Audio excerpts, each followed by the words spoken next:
Hello friends, welcome to your channel MPRM। आशा करती हूँ कि आप सभी स्वस्थ होंगे, निरंतर अपने एग्ज़ाम की तैयारी कर रहे होंगे। हम पढ़ रहे थे नेट एग्ज़ाम के लिए हिस्ट्री, और इसको हम कंप्लीट करने वाले हैं। जो प्रीवियस के क्वेश्चंस हैं उसको कंप्लीट करेंगे और चैप्टर वाइज। तो चलिए स्टार्ट करते हैं। पहला वीडियो हमारा बन चुका है। दूसरे में हम पढ़ने वाले हैं सिंधु घाटी सभ्यता की प्रमुख विशेषताएँ। तो बिना टाइम वेस्ट करते हुए जल्दी जल्दी से क्वेश्चंस करते हैं। इनका डिटेल भी हम कंप्लीट करेंगे और थोड़ी ट्रिक से भी इनको याद करते जाएंगे। तो चलिए स्टार्ट करते हैं। यदि आप हमारे चैनल पर नए हैं, अभी तक चैनल सब्सक्राइब नहीं किया है, तो वीडियो को लाइक कीजिए, कमेंट कीजिए, चैनल को सब्सक्राइब कीजिए और अपने प्यारे प्यारे फ्रेंड्स के साथ वीडियो को शेयर कीजिए। सिंधु घाटी सभ्यता की प्रमुख विशेषताएं। पहला क्वेश्चन है, किस हड़प्पा सभ्यता से निकास नल जो नालियाँ हैं इनके साथ फर्श जड़ित 12 स्नान गृह का एक सेट या समूह मिलता है? तो ऐसी कौन सी जगह है हड़प्पा सभ्यता में जहाँ पर निकास नालियाँ हैं, उनके साथ फर्श जड़ित 12 स्नान गृह मिले हैं? तो ये हो जाएगा हमारा लोथल। कहाँ पर स्थित है? लोथल है कहाँ? गुजरात में स्थित है। वहीं से 12 स्नान गृह भी मिले हैं नालियों के साथ। हड़प्पा और मोहनजोदाड़ो के अतिरिक्त लोथल भी सैंधव सभ्यता का प्रमुख स्थल है। लोथल का टीला अहमदाबाद गुजरात जिले में सरगवल नामक ग्राम के समीप स्थित है। 1954 से 1955 में इसकी खोज की गई थी। 1957 से 1958 के मध्य यहाँ SR राव के निर्देशन में खुदाई की गई थी, जहाँ 2 मील के घेरे में बसे हुए एक नगर के अवशेष प्राप्त होते हैं। लोथल की नगर भवन योजना सुनियोजित सुव्यवस्थित है। नालियाँ नरमोखों का अत्युत्तम प्रबंधन देखने को मिलता है। इस स्थान से निकास नालियों के साथ ही फर्श जड़ित 12 स्नान गृह का एक सेट समूह मिलता है लोथल से। निम्नलिखित हड़प्पा स्थल में से किस एक स्थल से गर्त आवास के प्रमाण की प्राप्ति होती है? तो हमने किस में जो हमारी पाषाण काल था उसमें भी हमने इसको देखा था, है ना। गर्त आवास कहाँ मिले थे? हम लोग को बुर्जों में मिले थे। लेकिन जो हड़प्पा सभ्यता का एक स्थल है कुनाल, यहाँ से क्या मिले हैं? गर्त आवास के साक्ष्य मिलते हैं, कुनाल से मिले हैं। तो कुनाल जमीन के नीचे अंडरग्राउंड में रहता है। कुनाल हरियाणा में, हरियाणा के हिसार जिले में सरस्वती नदी के किनारे स्थित कुनाल स्थल की खोज जगपति जोशी ने की थी और RS विस्ट ने 1974 में की थी। हड़प्पा सभ्यता स्थल में कुनाल से गर्त आवास के साक्ष्य मिले हैं। यहाँ से चांदी के 2 मुकुट, सोने के गहने प्राप्त हुए हैं। हड़प्पा शैली का लाल मृदभांड सर्वप्रथम यहीं से प्राप्त हुआ था।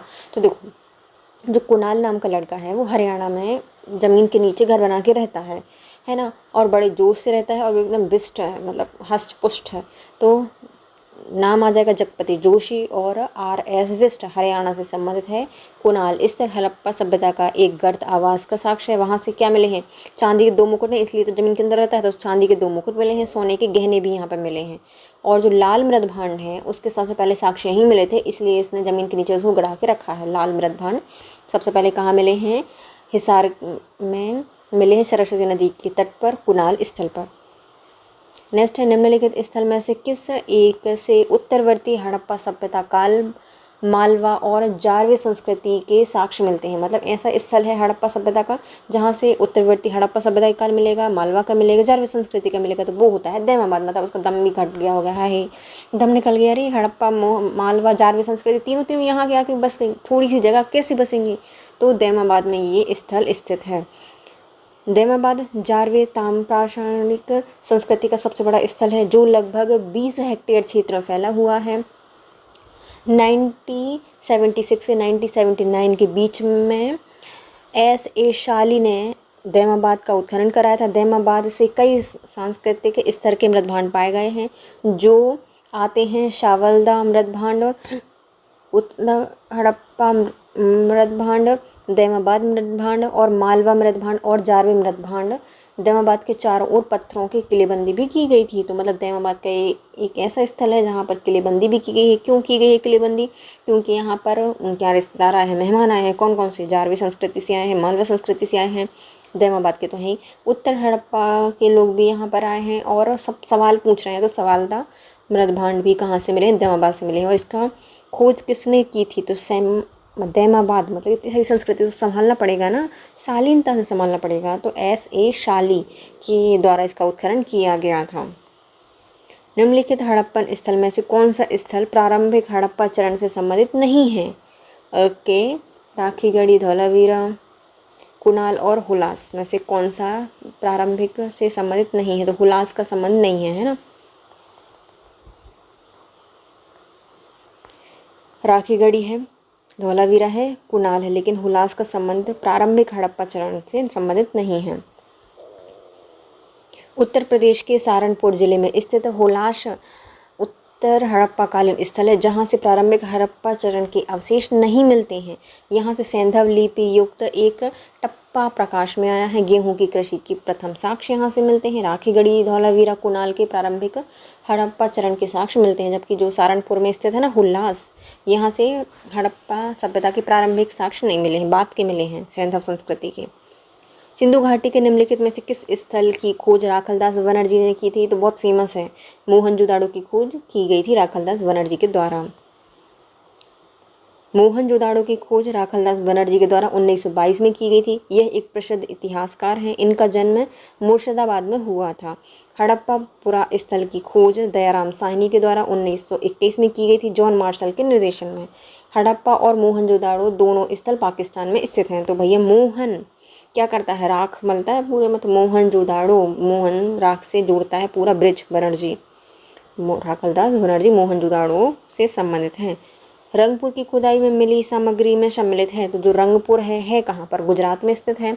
और यहाँ से मिले हैं पुराने तांबे की कुल्हाड़ी, धान की भूसी और खिलौने। रंगपुर से मिले हैं पुराने तांबे की कुल्हाड़ी पर राख की भूसी का वो कलर होगा, रंग होगा, और खिलौने हैं। रंगपुर गुजरात के सौराष्ट्र प्रांत में स्थित नगर है। यह स्थल प्राग हड़प्पा, उत्तर हड़प्पा के समय का स्थल माना जाता है। इस काल के उपकरण और साक्ष्य भी प्राप्त होते हैं। इस स्थल की खोज 1953 से 1954 में की गई थी SR राव के द्वारा। रंग राव उत्खनन में पूर्व सिंधु सभ्यता की सामग्री में पीले धूषण मिट्टी के बर्तन, सिंधु सभ्यता की सामग्रियों में कच्ची मिट्टी के दुर्ग, नालियाँ, मृदभांड, बाँट, पत्थर के फलक, मिट्टी के पिंड आदि पुरानी तांबे की कुल्हाड़ी, घास की भूसी यहाँ से मिलते हैं। देखो जो रंगपुर है कहाँ पर? गुजरात में स्थित है। SR राव के द्वारा इसकी खोज की गई थी 1953 से 54 में। यहाँ से क्या मिला है? रंग कैसे होते हैं? पीले रंग फेमस होता है, पीली गुलाल होती है, और धूसर रंग भी है ना, तो पूरी गोरखदी ने पीली धूसर रंग के मृदभांड मिले हैं, बर्तन मिले हैं। सिंधु घाटी सभ्यता की कुछ कच्ची ईंटों के दुर्ग हैं, नालियाँ हैं, बाट हैं, पत्थर के फलक हैं, मिट्टी के पिंड हैं, पुरानी तांबे की कुल्हाड़ियाँ हैं, धान की भूसी है, धान की भूसी, वहाँ से साक्ष्य प्राप्त होते हैं। निम्नलिखित में से कौन सा हड़प्पा सभ्यता कालीन स्थल हरियाणा में है? तो हरियाणा में हो जाएगा हमारा राखीगढ़ी। कहाँ पर है राखीगढ़ी? हरियाणा में स्थित है।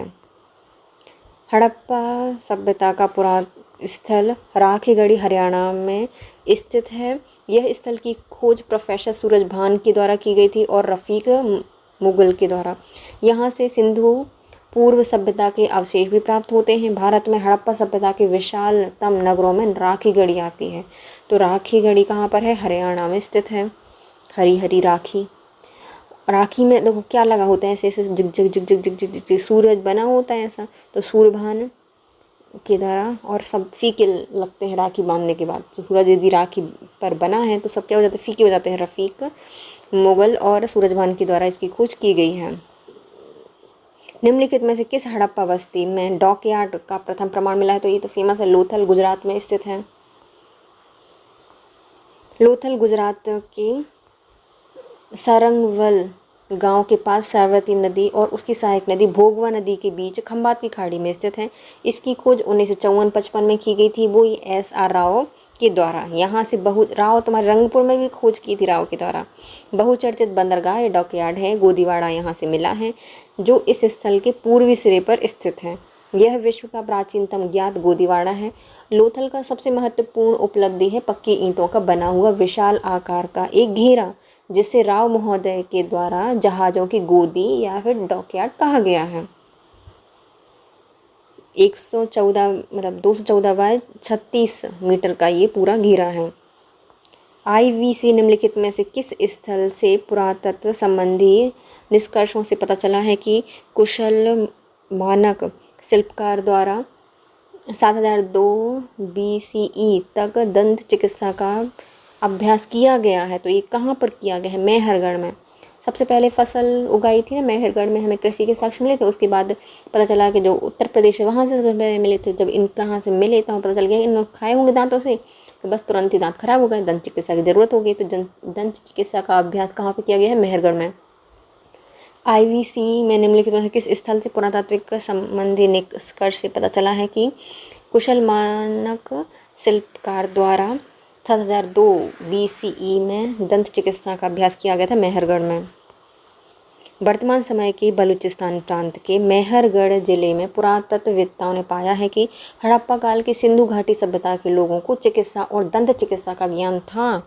शारीरिक विज्ञान, मानव विज्ञान, जिनमें मैसूरी विश्वविद्यालय के प्रोफेसर इंडिया क्यूसीना के परीक्षण से उस समय खोज किए गए जब पुरुषों में से एक से दांत साफ कर रहे थे। पुरुषों में से एक दांत में से साफ कर रहे थे, खोज में पता चला। बाद में उसी क्षेत्र में किए गए शोध से पता चला है कि दांतों का 7000 ईसा पूर्व की डेटिंग किया गया है। तकनीकी रूप से लिखित साक्ष्य के रूप में वर्गीकृत नहीं है, मतलब लिखित में नहीं है, बल्कि वहाँ पर दांत को साफ करने का या शोध करने का ये जो प्रक्रिया है वहाँ पर की गई थी। कहाँ पे? मेहरगढ़ में। निम्नलिखित में से कौन सा स्थल हड़प्पा यह सभ्यता सिंधु घाटी सभ्यता की अर्थव्यवस्था की प्रमुख जड़ी नहीं हुई है, तो जुड़ी हुई नहीं है? तो यदि हम सिंधु घाटी सभ्यता को देखें तो हमारे व्यापार तो फारस से जुड़े थे और मेसोपोटामिया से, लेकिन हमने दक्षिण पूर्व एशिया और चीन के बारे में नहीं सुना है। सिंधु सभ्यता मुख्यतः व्यापार प्रधान थी। यह सभ्यता में व्यापार जल थल दोनों स्तर पर होता था। मध्य एशिया, फारस की खाड़ी, उत्तर पूर्वी अफगानिस्तान, ईरान, बहरीन द्वीप, मेसोपोटामिया, मिस्र, क्रीट आदि के साथ इसका व्यापार में घनिष्ठ संबंध था। तो व्यापार कहाँ कहाँ होता था? मध्य एशिया में, फारस की खाड़ी में, उत्तर पूर्व अफगानिस्तान में, ईरान, बहरीन द्वीप, मेसोपोटामिया, मिस्र, क्रीट में आदि में इनका व्यापार होता था। हड़प्पा सभ्यता के लंबी दूरी के व्यापार के संबंध में जानकारी का स्रोत है। इस सभ्यता की वस्तुओं की उपमहाद्वीप के बाहर विभिन्न स्थलों से प्राप्त से भिन्न है। इससे सिद्ध होता है कि हड़प्पा सभ्यता का वाणिज्य संबंध दक्षिण पूर्व एशिया से नहीं था। हड़प्पा में छवियां और लेखन का प्रमुख स्रोत क्या है? यदि हम हड़प्पा सभ्यता की छवि देखें तो हमें कैसे पता चलेगा? तो हम उनकी मोहर देख सकते हैं, मोहरें उन्हें चलाई थी। मोहरों में क्या था, है ना? देखो आंसर सही है बेटा, तो मोहर से पता चलता है। सैंधव लिपि और सैंधव धर्म की जो अधिकतम जानकारी है वह मोहरों से ज्ञात होती है। मोहरों को हड़प्पा संस्कृति की सर्वोत्तम कलाकृति माना जाता है। मोहरों पर सर्वाधिक अंकन पीपल का किया गया है। इसके बाद जो एक श्रृंगी पशु है उसका अंकन होता था। इसके बाद कुछ पशु आते हैं जैसे कि हाथी, बाघ, बारहसिंगा, मगरमच्छ, भैंसा, गैंडा, सांड आदि के अंकन भी हुए हैं। इन पर गाय, घोड़ा, ऊँट का अंकन नहीं था। मतलब देखो गाय, घोड़ा, ऊँट नहीं थे। घोड़ा तो माल ढोएगा, ऊँट कभी कभी दिखते ही नहीं होगा, और गाय भैया माता थी तो उसको अंकन नहीं करते थे। तो तीनों का अंकन इस पे सिक्कों पर नहीं मिलता। मोहरों का प्रयोग व्यापार वाणिज्य में किया जाता था, अनुबंध से संबंधित दस्तावेजों पर और व्यापारिक जो गांठें होती थी उस पर छाप लगाने के लिए किया जाता था। सिंधु की सहायक नदी का नाम बताइए जो कि हड़प्पा सभ्यता के तुरंत बाद सूख गई थी। इसके अवशेष के वार्षिक बाढ़ से बचाती थी, जिसके अवशेषों को वार्षिक बाढ़ से बचाती थी। तो ये कौन सी नदी है? इसका नाम है हरखा नदी। मतलब हरी भरी रहती थी पहले, लेकिन सूख गई और उसका हक भी उसको नहीं मिला। तो हड़प्पा सभ्यता की ऐसी नदी है जो कि तुरंत बाद सूख गई थी। इसके अवशेषों को वार्षिक बाढ़ से बचाती रही है।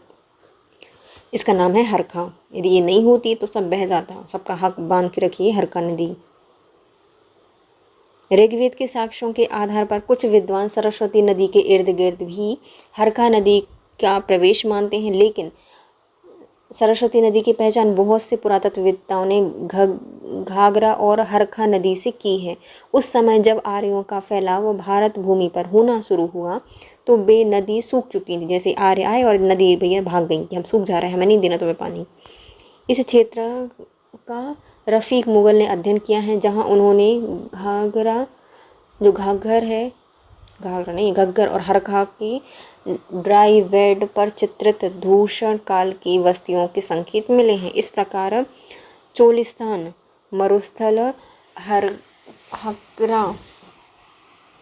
हकरा है यार, हरका नहीं है, हकरा पीठ के पूर्व एवं दक्षिण में स्थित है। निचले भाग में हकरा सिंधु से मिलकर कक्ष किरण में गिर जाती है। किसने बताया था भैया? ये रफ़ीक मोहम्मद के द्वारा बताया गया है। निम्नलिखित में से कौन सी हड़प्पा सभ्यता की धातु कर्म तकनीक नहीं थी?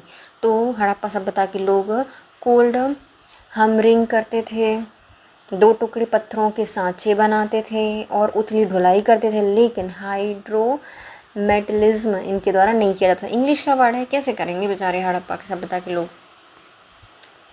तो हाइड्रोमेटलिज्म या मेटलर्जी है, इसमें अयस्क सांद्र और पुनर्नवीनीकरण या अपशिष्ट पदार्थों से धातुओं की वसूली के लिए जलीय रसायन का उपयोग शामिल होता है। इस प्रक्रिया का उपयोग कम इलेक्ट्रोपॉजिटिव और कम प्रतिक्रियाशील धातुओं के निष्कर्षण में किया जाता है। यह तकनीक नवीन सदी की तकनीक है जो कि हड़प्पा सभ्यता की धातु कर्म तकनीक से शामिल नहीं है। इस तकनीक में धातु को पीटकर और 2 भागों में या 2 पत्थरों के टुकड़े के सांचे उथली धुलाई के माध्यम से इसका प्रयोग किया जाता था हड़प्पा सभ्यता में। निम्नलिखित में किस हड़प्पा सभ्यता या स्थल पर नालियों और जलाशय जल संचयन के माध्यम से परिष्कृत जल संरक्षण की खोज की गई है? तो अभी मिला है, ये धौलावीरा से हमें ये प्राप्त हुआ है। धौलावीरा गुजरात के कक्ष किरण में मनहर के पास मानसेहरा नदियों के मध्य खादिर द्वीप पर स्थित है। तो कौन कौन से भैया? मनहर और या मानसेहरा नदी के पास है भैया धौलावीरा। मंदोरा है। इसकी खोज 1967 से 1968 में की गई थी जगपति जोशी के द्वारा। जैसे इसने अपने मन को धोया और इसमें क्या आ गया? जोश आ गया, जगपति जोशी। और जगपति जोशी के द्वारा उसकी खोज भी की गई थी। ऊपर क्या नाम था? कुणाल। धौलावीरा से उत्कृष्ट जल प्रबंधन वाटर हार्वेस्टिंग के प्रमाण मिलते हैं। मनहर या मनसर नदी के संगम पर डैम बनाकर जल संग्रहण किया गया था। वर्षा का जल भी संग्रहण किया जाता था। यहाँ पर 31 से 32 सीढ़ी युक्त जलाशय विशेष उल्लेखनीय है। पत्थरों को काटकर जलाशय निर्माण की प्राचीनतम साक्ष्य यहीं से मिले हैं। मतलब पत्थरों को काटकर जलाशय बनाए गए थे, क्योंकि वो कुछ जोड़ना वाना सीमेंट वगैरह तो थी नहीं, तो पत्थरों को काट कर वहाँ पर जल संग्रहण किया जाता था। सिंधु घाटी सभ्यता की पशुपति मोहर निम्नलिखित में से किस स्थल से खोजी गई थी? तो इसको खोजा गया था मोहनजोदाड़ो से, पशुपति की प्रतिमा। सिंधु घाटी सभ्यता की पशुपति की मोहर में आसान मुद्रा जो है ये एक योगी को दर्शाया गया है इसमें, जो संभवतः पशुपति शिव को दर्शाती है। इस योगी के इर्द गिर्द 4 पशु जिसमें गैंडा, भैंसा, एक हाथी और बाघ आते हैं। गैंडा, भैंसा, हाथी, बाघ आते हैं। सिंहासन के नीचे 2 मृग भी दर्शाए गए हैं। पशुपति का अर्थ होता है पशुओं का स्वामी, जो हड़प्पा सभ्यता के मोहनजोदाड़ो से प्राप्त होते हैं। सर जॉन मार्शल के अनुसार प्राचीन बुद्ध जैन तीर्थंकर की पशुपति मोहर है ये। वाह, कहीं से कहीं तक कोई मेल ही नहीं है। जॉन मार्शल ने बोल दिया कि बुद्ध और जैन धर्म के तीर्थंकर हैं। वाह। सिंधु घाटी सभ्यता इतिहास निम्नलिखित में से किस अवधि से संबंधित है? सिंधु घाटी सभ्यता हमारी कांस्य युगीन सभ्यता है। कहाँ से चलता था? कांस्य युगीन सभ्यता 20वीं सदी के प्रारंभ तक तो सभी पुरातत्ववेत्ताओं का मानना था कि वैदिक सभ्यता ही भारत की सबसे पुरानी सभ्यता थी। जब 1921 में दयाराम साहनी के नेतृत्व में हड़प्पा की खुदाई की गई तो सारी दुनिया को पता चला कि नहीं भैया, वैदिक सभ्यता नहीं बल्कि हिंदू घाटी सभ्यता भारत की सबसे प्राचीन सभ्यता है। भारत में कांस्य युग की सबसे विकसित सभ्यता सिंधु घाटी सभ्यता थी। सूची 1 को सूची 2 से मिलानी, हमें उत्खननकर्ता को बताना है स्थान, कौन सा उत्खनन किया था इनने। दयाराम साहनी के द्वारा किया गया है हड़प्पा का उत्खनन। फिर आता है HD सांकलिया, जो HD सांकल हैं ये आते हैं नेवासा से। नेवासा कहाँ पे है? महाराष्ट्र में है। अलेक्जेंडर कनिंघम गए थे तक्षशिला चढ़ने देखने, और सूरजभान तो देखे थे, राखीगढ़ी हरियाणा में स्थित है। उत्खननकर्ता और स्थल दयाराम साहनी के द्वारा खोजी गई है हड़प्पा सभ्यता। HD सांकलिया के द्वारा खोजा गया है नेवासा। अलेक्जेंडर कनिंघम ने खोजा है तक्षशिला, और सूरजभान है इनके द्वारा खोजी गई है राखीगढ़ी। फिर से आते हैं ये देखो देखो इसमें भी वो है, हड़प्पा बस्ती है और उसका खनन करता है, तो हमें तो एक ही दिख रहा है अभी तो। धौलावीरा जगपति जोशी हैं। राखीगढ़ी तुम्हारे विशिष्ट भी आते हैं, और किसके साथ इनका मिलता है, हमारी वो सूरजभान है ना। और धौलावीरा जगपति जोशी बनावली, वन है विशिष्ट, RS विशिष्ट के द्वारा। वन में क्या होते हैं भैया, विशिष्ट, वहाँ से वन, वहाँ से विशिष्ट। मीताथल, ये सूरजभान के द्वारा खोजा गया। मीताथल किसने खोजा है, सूरजभान। देखो राखीगढ़ी भी तो सूरजभान ने खोजी थी, लेकिन बसंत सिंधे भी आते हैं। ऐसे क्वेश्चंस फंसा देता है बेटा। अच्छा इसमें बताना था कौन सा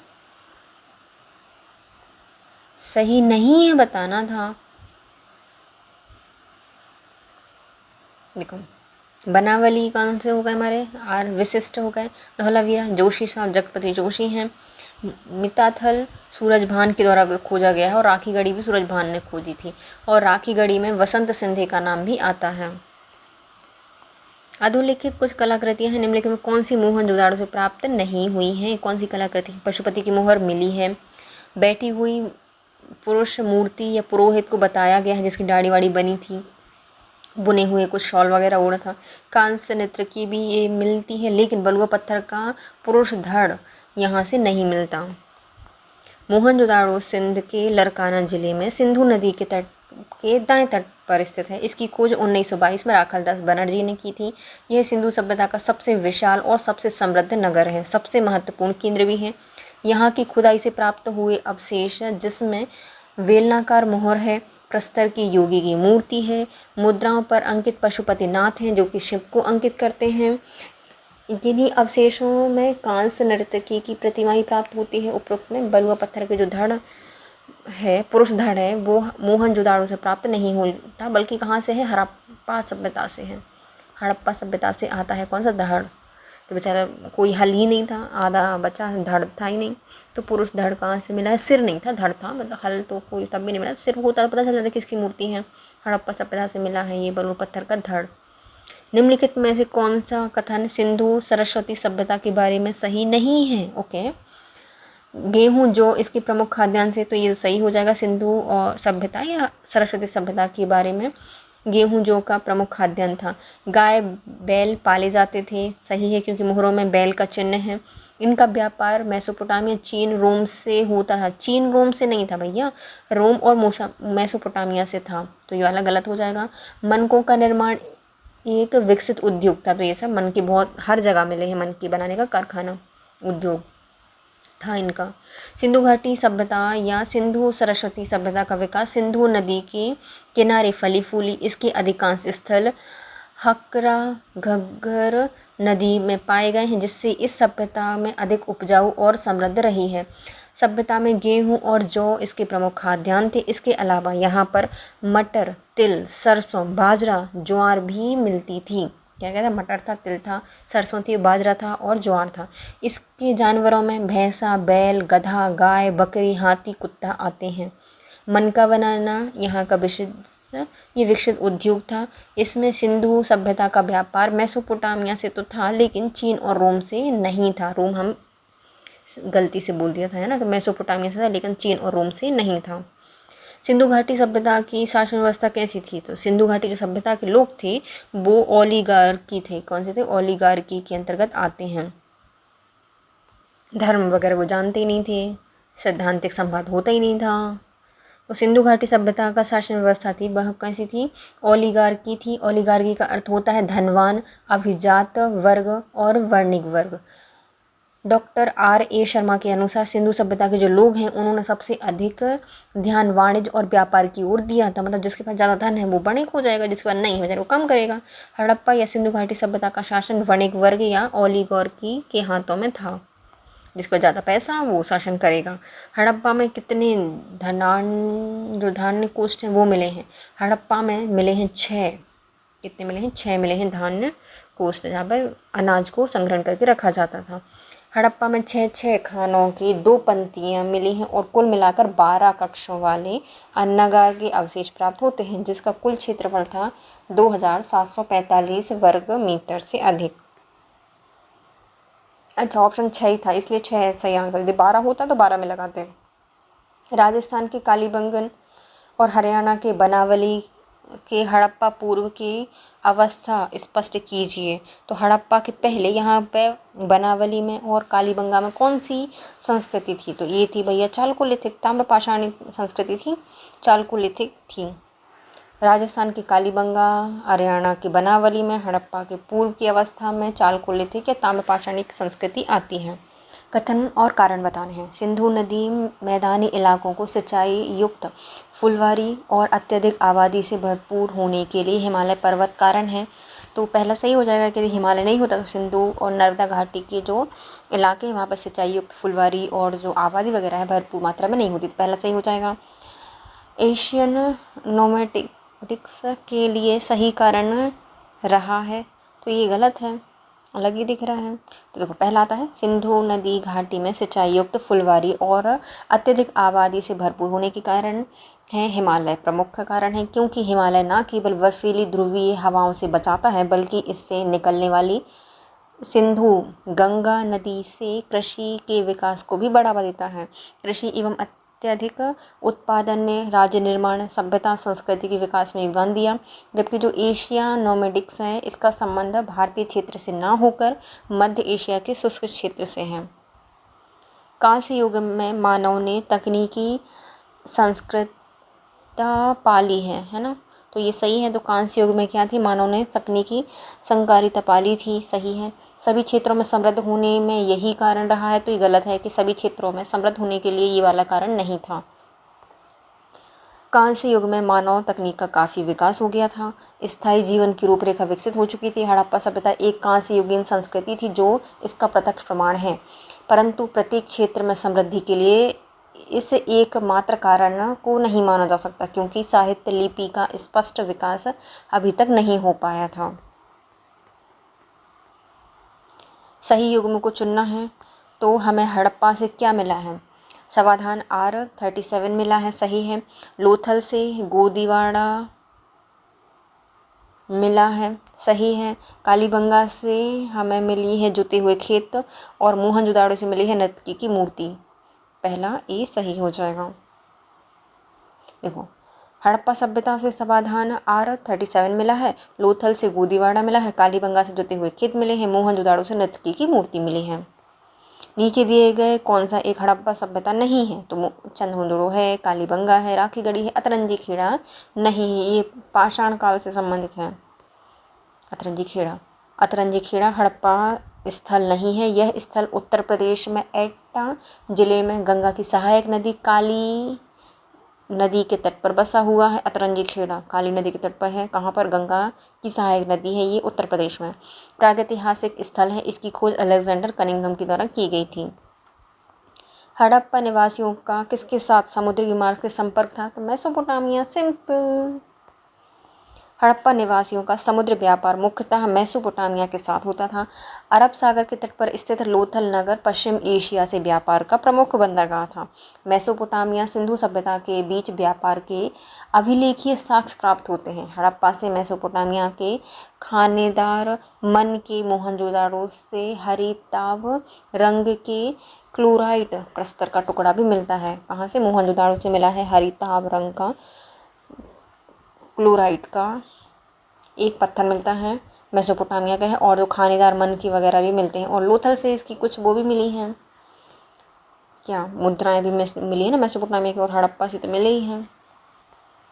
निम्नलिखित में से किस राज्य में हड़प्पाकालीन अवशेष प्राप्त नहीं हुए हैं? तो पंजाब में भरपूर हैं, उत्तर प्रदेश में भरपूर हैं, गुजरात में हैं, लेकिन तमिलनाडु में नहीं मिले हैं।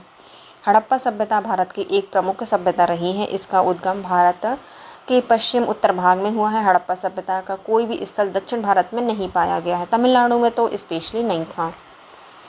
हड़प्पा संस्कृति स्थल धौलावीरा भारत के किस राज्य में स्थित है? धौलावीरा हमारे पाया जाता है गुजरात में। कहाँ पर है? धौलावीरा गुजरात में स्थित है। जनसंचरण के यहाँ पर साक्ष्य मिले हैं। गुजरात में स्थित धौलावीरा भारत में स्थित हड़प्पा सभ्यता का संभवतः सबसे बड़ा नगर है। यहाँ अन्य नगरों के विपरीत 3 भागों में दुर्ग, मध्य नगर और निचला नगर विभाजित है।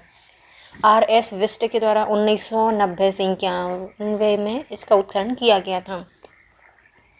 मेसोपोटामिया में सम्मिलित क्षेत्रों को आज किस नाम से जाना जाता है? जो मेसोपोटामिया वाले क्षेत्र है उसको आज किस नाम से जानते हैं? तो पूर्वी सीरिया, दक्षिण पूर्व तुर्की और इराक का अधिकांश भाग किसके अंतर्गत आता है? मेसोपोटामिया के अंतर्गत आता है। पूर्वी सीरिया, दक्षिण पूर्वी तुर्की और इराक वाला क्षेत्र।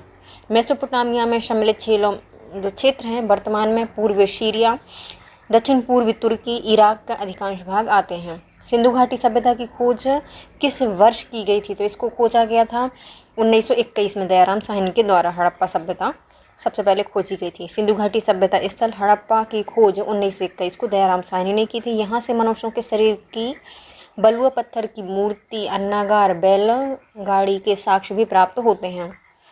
मेसोपोटामिया शब्द का अर्थ क्या होता है? जो मेसोपोटामिया शब्द है ये बना है एक ग्रीक शब्द से जिसका अर्थ होता है दो नदियों के बीच की भूमि। मेसोपोटामिया एक ग्रीक शब्द है जिसका अर्थ होता है दो नदियों के बीच की भूमि।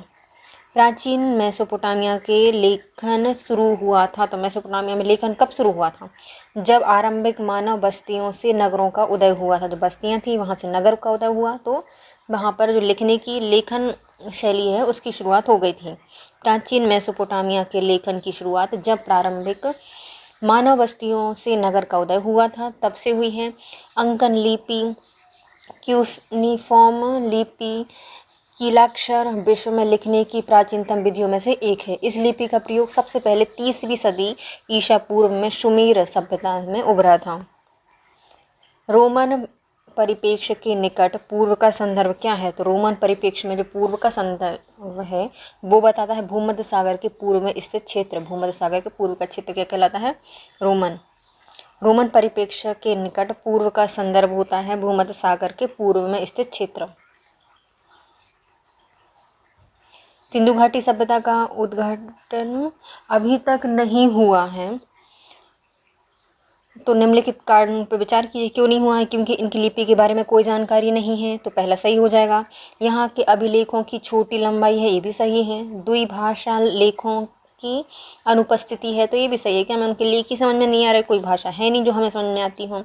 सिंधु घाटी सभ्यता के उत्खनन या जो उद्घाटन है उससे संबंधित उपयुक्त सभी कथन सत्य हैं क्योंकि सिंधु घाटी सभ्यता की भाषा के बारे में कोई जानकारी नहीं मिली है। इनके अभिलेख की लंबाई छोटी है और इसमें द्विभाषा लेख अनुपस्थित है। निम्नलिखित में कौन सा उत्तर प्रदेश का स्थल सिंधु सभ्यता का केंद्र नहीं है? तो उत्तर प्रदेश में कौन है? हुलास है, सोथी है, आलमगीरपुर है, लेकिन कोल्डी हवा उत्तर प्रदेश के अंतर्गत नहीं आता, केंद्र नहीं है सिंधु घाटी का। सिंधु सभ्यता के प्रमुख स्थल में उत्तर प्रदेश के विशेष योगदान रहा है। इसके स्थल है आलमगीरपुर, सोथी, हुलास, सहारनपुर आदि। जबकि जो कोल्डी हवा है वो इलाहाबाद में स्थित है और यह पाषाणकालीन स्थल है। मेसोपोटामिया में निम्नलिखित में से किस भाषा ने सुमेरियन भाषा को प्रतिस्थापित किया है? मेसोपोटामिया में जो भाषा है सुमेरियन भाषा को प्रतिस्थापित किया है तो उसका नाम हो जाएगा अक्काडियन। अक्का को हटा दिया और सुमेरियन आ गई, तो सुमेरियन भाषा को प्रतिस्थापित किया है किसने? अक्काडियन ने। मेसोपोटामिया की सबसे पुरानी भाषा सुमेरियन का स्थान 2400 ईसा पूर्व के बाद धीरे धीरे से अक्कादी भाषा ने ले लिया था। इस भाषा में कीलाक्षर लेखन का रिवाज ईसवी सन की पहली शताब्दी तक रहा है। नेक्स्ट, निम्नलिखित में से किस क्षेत्र की पहचान कीजिए जहां पर सिंधु सभ्यता के पुरा स्थल नहीं मिले हैं? बलूचिस्तान में है, उत्तर पश्चिम सीमा प्रांत की पहाड़ियों में भी हैं और उत्तरी महाराष्ट्र में भी है, लेकिन निम्न हिमालय क्षेत्र के अंतर्गत हड़प्पा सिंधु सभ्यता के पुरा स्थल नहीं आते। सिंधु सभ्यता के पुरा स्थल निम्न हिमालय क्षेत्र में अभी तक नहीं पाए गए हैं। बलूचिस्तान के मेहरगढ़, सुकांगेडोर, उत्तर पश्चिम सीमा प्रांत की पहाड़ी क्षेत्र में कालीबंगा, उत्तरी महाराष्ट्र में दैमाबाद और इनाम गांव इसके विशेष अवशेष प्राप्त होते हैं। गड़े हुए पत्थर के सज्जा परख से युक्त किले की विशालकाय प्राचीर और पाषाण स्तंभों के अवशेष निम्नलिखित में किस दुर्ग से प्राप्त होते हैं? तो यह है धौलावीरा। गड़े हुए पत्थर के सज्जा परत से युक्त किले की विशालकाय प्राचीर पाषाण स्तंभों के अवशेष कहाँ से मिलते हैं? धौलावीरा से मिलते हैं। गुजरात के कच्छ जिले में स्थित धौलावीरा स्थल से पत्थर के सज्जा परक विशालकाय प्राचीर पाषाण स्तंभ मुख्य अवशेष प्राप्त होते हैं।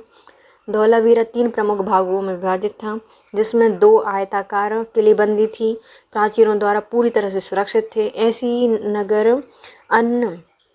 नगर योजना है वह अन्य जो हड़प्पा सभ्यता है उसमें देखने को नहीं मिलती कहीं पर भी। निम्नलिखित में से किसकी जानकारी हड़प्पा सभ्यता काल में नहीं की गई थी? पक्की ईंटें थीं, दीवारों की इंग्लिश ब्रॉन्ड की प्रणाली भी लागू थी, ये भी थी, और घोड़िया छतरी भी थी, लेकिन वैज्ञानिक तरीके से बनाई हुई मेहराब इनके अंतर्गत नहीं आती। वैज्ञानिक तरीके से बनाई हुई मेहराब हड़प्पा सभ्यता काल में नहीं प्राप्त हुई हैं, जबकि पक्की ईंटें चंद हथौड़ों से हैं। दीवारों की इंग्लिश बाट प्रणाली कालीबंगा से प्राप्त हुई है। निम्नलिखित में से कौन सा एक पशु हड़प्पा सभ्यता में मौजूद था? तो हाथी, इसके सिक्के में भी हमें छाप मिली है। हड़प्पा सभ्यता के मोहनजोदाड़ो से प्राप्त एक सील पर 3 मुख वाले देवता अर्थात पशुपतिनाथ की मूर्ति मिली है, जिसके चारों ओर हाथी, गैंडा, चीता, भैंसा विराजमान है और 2 मृग भी बैठे हुए हैं। शवाधान H किसका संबंधित है? तो ये हमारा जो परवर्ती हड़प्पा संस्कृति है इससे संबंधित है। H37 नाम है इसका समाधान का। हड़प्पा से प्राप्त हुए समाधि, जिसे शमशान या शवाधान H नाम दिया गया है, यह उत्तर हड़प्पा काल अर्थात परवर्ती हड़प्पा संस्कृति से संबंधित है। वहीं हड़प्पा में सभ्यता काल का एक कब्रिस्तान मिला है जो कि दक्षिण क्षेत्र में है, जिसे आर्य समाधि कहा गया है। जो पूर्व परवर्ती है उत्तर में तो उसे कहा गया है H, और जो दक्षिण में स्थित है उसे कहा गया है R37।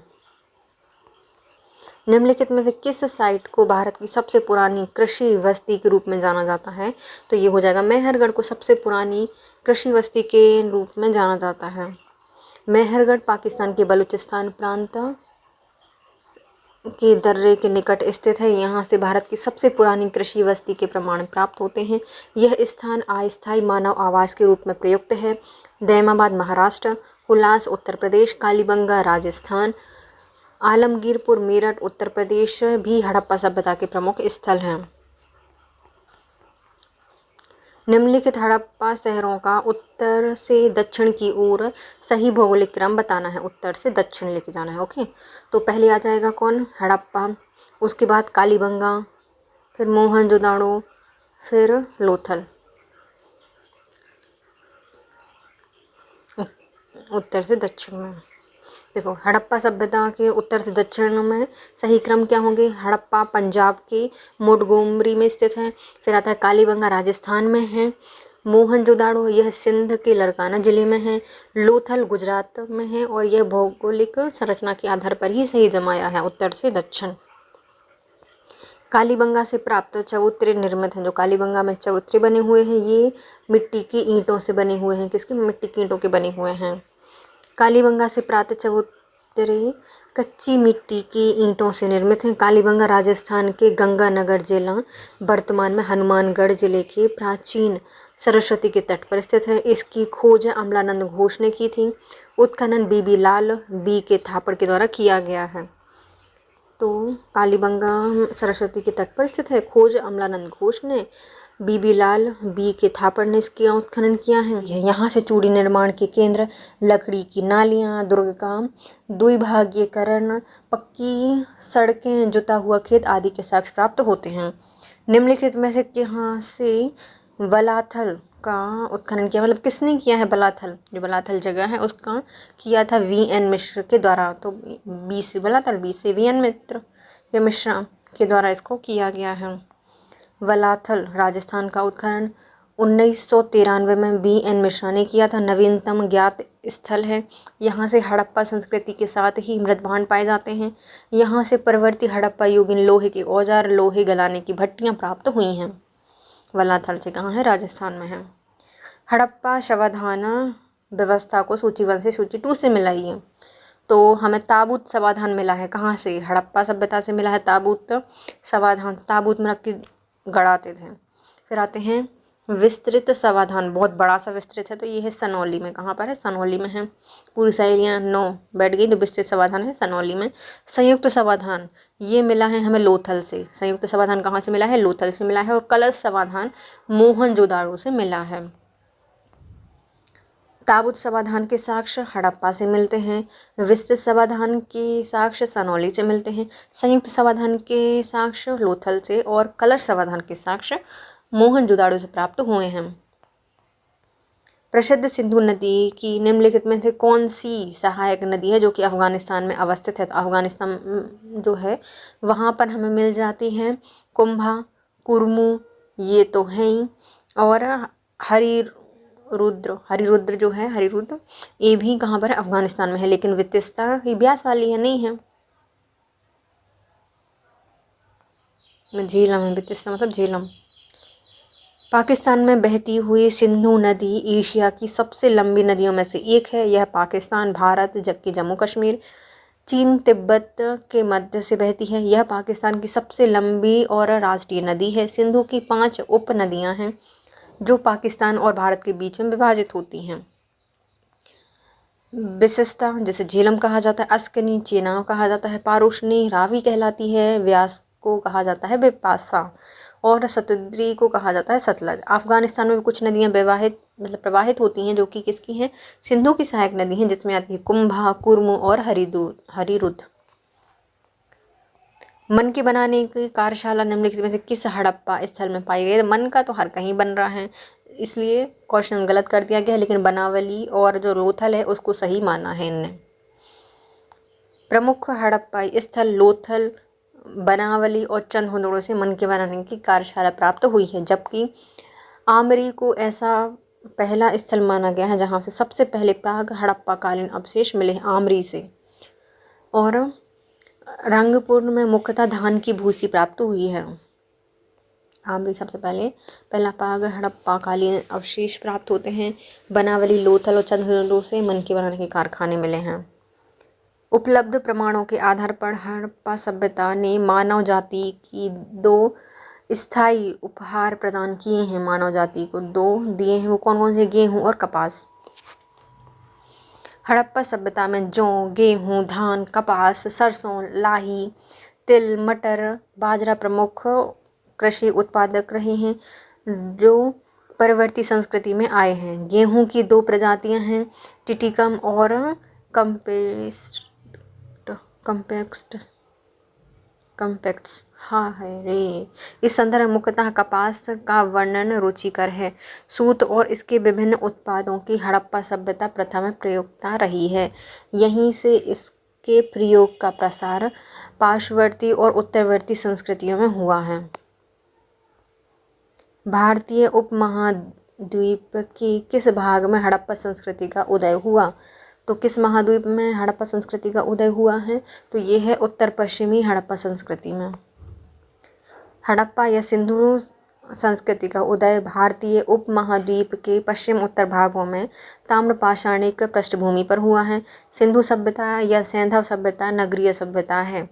सैंधव सभ्यता से प्राप्त परिपक्व अवस्था वाले स्थलों में प्रमुख नगरों की संज्ञा दी गई है। हड़प्पा, मोहनजोदाड़ो, बनावली, धौलावीरा, लोथल, कालीबंगा और चंदहुदड़ो को नगरों की संज्ञा दी गई है।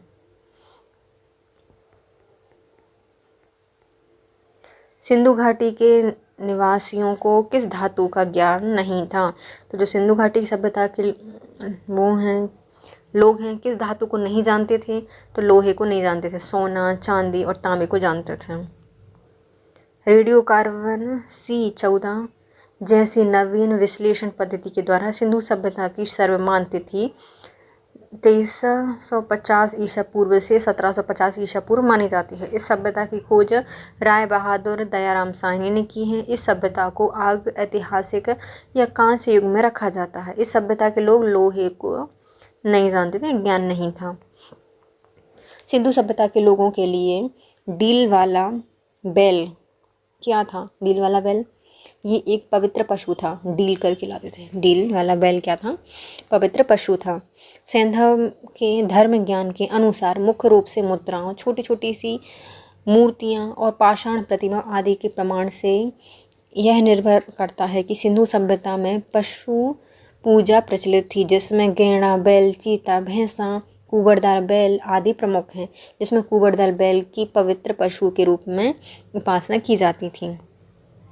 सिंधु सभ्यता काल के लोग घर बनाते थे पक्की ईंटों के। सैंधव सभ्यता नगरीय एवं कांस्ययुगीन सभ्यता थी। यहाँ का मानव नालियों और स्नान गृह अच्छी तरह पकी हुई ईंटों की सहायता से बनाते थे। ईंटें चतुर्भुजाकार होती थी।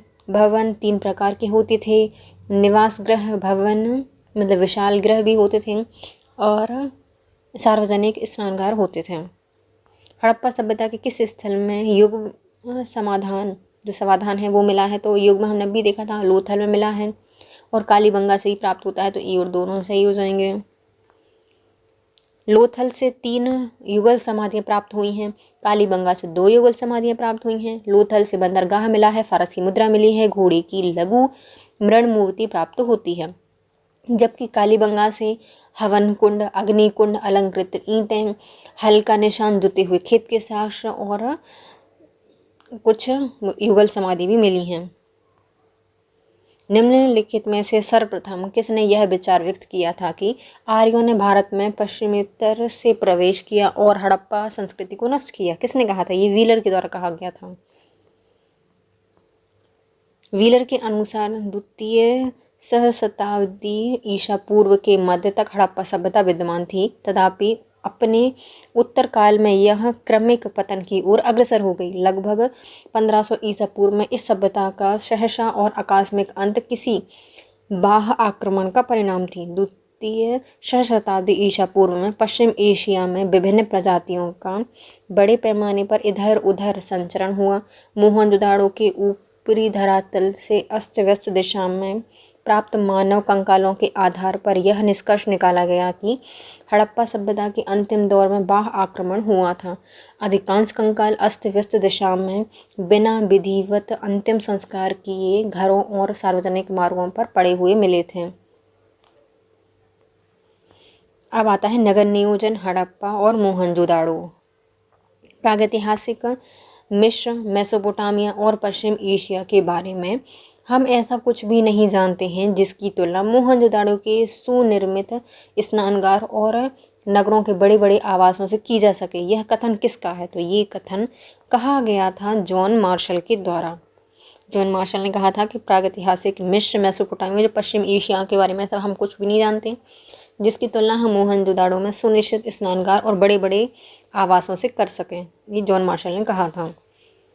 जॉन मार्शल का कहना है कि मिस्र और मेसोपोटामिया के स्नानगार नागरिकों के आवास उन्नत अवस्था में नहीं थे जितने कि मोहनजोदाड़ो में पाए गए हैं।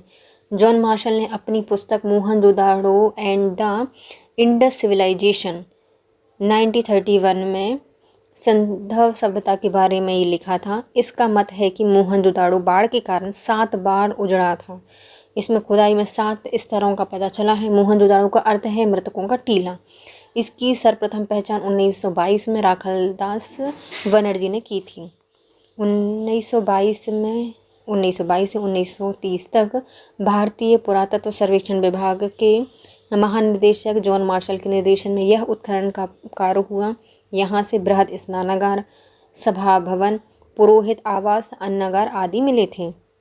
जॉन मार्शल ने बृहद स्नानागार को तत्कालीन विश्व का महान आश्चर्यजनक निर्माण कहा था। अभियांत्रिकी दक्षता के साथ साथ वाटर प्रूफिंग का भी यह उदाहरण यहाँ से प्राप्त हुआ है। बड़े मकान महलों के आकार के थे। छोटे मकानों में 2 कमरे पाए जाते थे। एक जगह पर 27 कमरों का मकान था। एक आंगन प्राप्त हुआ है। मार्टिमल व्हीलर के अनुसार मोहनजोदाड़ो की सबसे बड़ी इमारत अन्नागार है, जबकि HD सांकरिया ने कहा है कि बलूचिस्तान से प्राप्त जो वर्गाकार आयताकार चबूतरे मिले हैं वह मेसोपोटामिया की जिगुरत के समान हैं। AN घोष ने कालीबंगा की खोज 1951 को की थी। भारत के निम्नलिखित पुरातात्विक संस्कृतियों के उनके कालानुक्रम के अनुसार जमाना है, मतलब कौन पहले था कौन बाद में, ये हमें बताना है। तो चलिए हम देखते हैं। देखो, पहले आते हैं हमारा कोटदीजी संस्कृति, उसके बाद आएगी कायथा संस्कृति, ताम्रपाषाण संस्कृति है। ताम्रपाषाण मतलब कायथा के बाद आता है मालवा, और उसके बाद आएगी हमारी जौरवी संस्कृति। डी इसका सही आंसर हो जाएगा। भारत की पुरातात्विक संस्कृतियां काल के अनुसार जमानी है। जैसे देखो पहले आता है कुर्दिजी, पाकिस्तान के सिंध प्रांत में स्थित है। खैरपुर नामक स्थान पर यह प्राचीन सेंधा सभ्यता का केंद्र था। इसकी खोज G.S. घुए के द्वारा 1935 में की गई है। खुदाई 1953 में फजल अहमद खान के द्वारा भी की गई है। फिर आता है कायथा, यह मध्य प्रदेश के उज्जैन जिले में पुरा पाषाण या ताम्र पाषाण स्थल है। यहाँ से 2300 से 2000 ईसा पूर्व तक का समय प्राप्त होता है। यह क्षेत्र नागदा, नेवदा, एरन और गुंगेरिया से प्राप्त होता है। इस संस्कृति का अध्ययन B.S. बाकड़कर के द्वारा किया गया था। फिर आती है मालवा संस्कृति, यह ताम्रपाषाणी स्थल है। मध्य भारत में मालवा क्षेत्र महाराष्ट्र के दक्कन प्रायद्वीप के कुछ भागों में मौजूद है। इस संस्कृति से प्राप्त मृदभांड सभी ताम्रपाषाणकालीन संस्कृतियों के सर्वोच्च थे। जारवे संस्कृति, यह एक ताम्रपाषाणकालीन संस्कृति है। यह महाराष्ट्र के 2 जिले अहमदनगर, पुणे में विकसित हुई थी। अनुमान है कि 1500 से 900 ईसा पूर्व रही थी। अहमदनगर के 3 महत्वपूर्ण स्थल जारवे, नेवासा और दैमाबाद इसी के अंतर्गत आते हैं। सिंधु घाटी सभ्यता के खंडरों का पहला आधुनिक विवरण किसके द्वारा दिया गया था? तो जो सिंधु घाटी सभ्यता है इसके जो खंडरों का पहला आधुनिक विवरण है वो दिया गया था चार्ल्स मैसन के द्वारा। किसने दिया था? चार्ल्स मैसन के द्वारा दिया गया था। शान से दिया था, पूरा खंडर ढल गया। तो खंडरों का सबसे आधुनिक विवरण किसने दिया है? चार्ल्स मैसन के द्वारा दिया गया है। चार्ल्स मैसन के द्वारा 1826 में एक ब्रिटिश ईस्ट इंडिया कंपनी के सैनिक, स्वतंत्र खोजकर्ता और अग्रणी पुरातत्वविद, मुद्राशास्त्री, यह पहले यूरोपीय थे जिन्हें पंजाब में शाहीवाल के पास हड़प्पा के खंडरों की खोज की थी जो अब पाकिस्तान में है। निम्नलिखित में से किस सैंधव स्थल का नगर 3 भागों में गढ़ी, मध्य और निचले भाग में विभाजित है? तो वही हमारा धौलावीरा गुजरात में। धौलावीरा वर्तमान गुजरात के कच्छ जिले में भचाऊ तालुका में स्थित है। 1990 से 1951 में इसकी खुदाई R.S. विस्ट ने की थी। यह सैंधव सभ्यता की सबसे बड़ा स्थल माना जाता है। धौलावीरा सैंधव सभ्यता का नगर 3 भागों में गढ़ी, मध्य और निचले भाग में विभाजित है।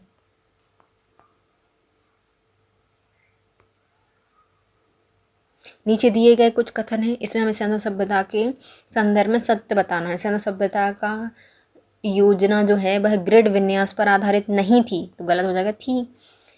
हड़प्पा, बनावली, चंदहुदड़ो की नगरों की योजना ग्रिड विन्यास पर नहीं थी, ये भी गलत हो जाएगा। अनेक स्थलों से पक्की ईंटों के प्रमाण नहीं मिले हैं, तो ये है सही है। कई जगह पर पक्की ईंटों के प्रमाण मिले हैं, कई जगह नहीं मिले हैं। हड़प्पा में पक्की ईंटों का पर्याप्त प्रयोग दिखाई पड़ता है, किंतु संभवतः यह प्रमुख रूप से प्रयुक्त नहीं हुई थी, तो ये भी सही हो जाएगा। कई जगह पर हैं लेकिन हर जगह पर नहीं मिले हैं, तो कौन सा? तीसरा और चौथा सही हो जाएगा। सैंधव नगरों के संदर्भ में सत्य कथन है। अनेक स्थानों से पकी हुई ईंटों के प्रमाण नहीं मिले हैं। हड़प्पा सभ्यता में पकी हुई ईंटों का पर्याप्त प्रयोग दिखाई पड़ता है, किंतु संभवतः यहाँ में प्रमुख रूप से दिखाई नहीं देता। सैंधव सभ्यता का नगर योजना ग्रिड विन्यास पर आधारित थी। सड़कें एक दूसरे को समकोण पर काटती थीं। हड़प्पा, बनावली, चंदहुदड़ो की नगरों की योजना में ग्रिड विन्यास दिखाई देता है, जिसमें ऊपरी अर्थात जो दुर्ग निर्माण है और निचले नगरों होती हुई जो सुरक्षा प्राचीरों से घिरा हुआ है। निम्नलिखित में से सर्वप्रथम पाकिस्तान के चोलिस्तान के रेगिस्तान में सरस्वती नदी के शुष्क तल पर बड़ी संख्या में सैंधव स्थल खोजे हैं। किसने खोजे हैं? तो हमने इसको पढ़ा था, रफ़ीक मुगल के द्वारा इनको खोजा गया था। तो पाकिस्तान के जो चोलिस्तान है वहाँ के रेगिस्तान में सरस्वती नदी के शुष्क तल में बड़ी संख्या में सैंधव स्थल खोजे हैं। किसने? रफ़ीक मुगल के द्वारा। चोलिस्तान रेगिस्तान वर्तमान पाकिस्तान के पंजाब प्रांत के दक्षिण भाग में स्थित है, जो थार रेगिस्तान का एक भाग है। रफ़ीक मुगल के द्वारा यहाँ बड़ी संख्या में सैंधव स्थल खोजे गए हैं। हड़प्पा नागरिकता के बाद की नागरिकता कैसी है? तो हड़प्पा सभ्यता के जो नागरिक थे उसके बाद की नागरिकता आती है चैल्कोलिथिक नागरिक थे। हड़प्पा नागरिकता के बाद ताम्रपाषाण युग या चैल्कोलिथिक, इसके बाद वैदिक युग, उसके पश्चात मगध साम्राज्य का उत्कर्ष, तत्पश्चात मौर्य वंश आया था। नीचे दिए गए सेंधा सभ्यता के स्थल हैं भौगोलिक स्थिति के अनुसार जमाना है, दक्षिण से उत्तर मतलब ऐसे जमाना है। ओके, पहले आएगा भरतराव, दूसरा आएगा हमारा मेहगम, उसके बाद राखीगढ़ी, फिर आता है आलमगीरपुर। बी सही आंसर हो जाएगा इसका। देखो विकल्प में हमें दक्षिण से उत्तर जमाना है। जो भरतराव है यह सैंधवकालीन स्थल है जो कि वर्तमान में गुजरात के पास है, और इसको SR राव के नेतृत्व में भारतीय पुरातत्व सर्वेक्षण विभाग के द्वारा उत्खनन कार्य किया गया था। फिर आते हैं महगम, ये कहाँ पर है, गुजरात में स्थित है, और यह व्यापारिक मार्ग पर स्थित है सैंधवकालीन। नेक्स्ट है राखीगढ़ी, यह पूरा स्थल है वर्तमान में हरियाणा हिसार में, और जो घग्गर नदी है उसके किनारे पर है। इसका उत्खनन कार्य अमरेंद्र नाथ के द्वारा किया गया था। सैंधव सभ्यता का दूसरा सबसे बड़ा स्थल है राखीगढ़ी। फिर आता है आलमगीरपुर, ये कहाँ पर स्थित है, सबसे पूर्वी स्थल माना जाता है, वर्तमान में उत्तर प्रदेश के मेरठ में है, हिंडन नदी के तट पर। निम्नलिखित में से कौन सा स्थल है जो लोथल और चंदहुड़ो में स्थित हड़प्पा वालों के अत्यंत महत्वपूर्ण उद्यम में रहा है? तो लोथल और चंदहुड़ो के बाद अत्यंत महत्वपूर्ण उद्यम है तो ये है हमारा मणि निर्माण के लिए। मणि निर्माण लोथल और चंदहुड़ो में हड़प्पा वाला प्रमुख उद्यम था।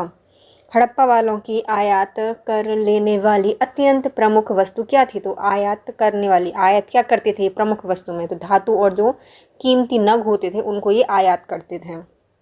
हड़प्पा के लोग राजस्थान के खेतड़ी खान से तांबे का आयात करते थे। जस्ते का जो मात्रा है वो भारत के उपमहाद्वीप में कम होने के कारण इसको अफगानिस्तान से आयात करते थे। खाद्य सामग्रियाँ, मिट्टी, बर्तन की बनाने के लिए जो लगी परांगत होती हैं वो भी इसको लेते थे। अरे लगी नहीं है, लोग होंगे, लोग पारंगत थे मिट्टी के बर्तन बनाने के लिए, तो ये भी ये लोग लेते थे, आयात करते थे। निम्नलिखित में से नदी के तट पर मोहनजोदाड़ो की खुदाई संपन्न हुई थी? तो वो सिंधु घाटी सभ्यता बोलते हैं, तो सिंधु के तट पर मोहनजोदाड़ो की खोज की गई है।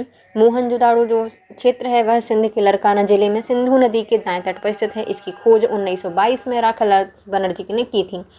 मोहनजोदाड़ो से प्राप्त महत्वपूर्ण साक्ष्य में विशाल स्नानागार, विशाल अन्नागार, विश्वविद्यालय भवन, कांसे की कांस्य नारी की मूर्ति, पुजारी जी की मूर्ति, मुद्रा पर अंकित पशुपतिनाथ शिव की मूर्ति, कुंभकार में 6 भट्टे, सूती वस्त्र, हाथी का कपाल खंड, गले हुए तांबे के ढेर, सीपी की बनी हुई पटरी, गीली मिट्टी के कपड़े के साक्ष्य, गीली मिट्टी पर कपड़े के साक्ष्य, ये सब कहाँ से मिलता है? मोहनजोदाड़ो से मिलता है।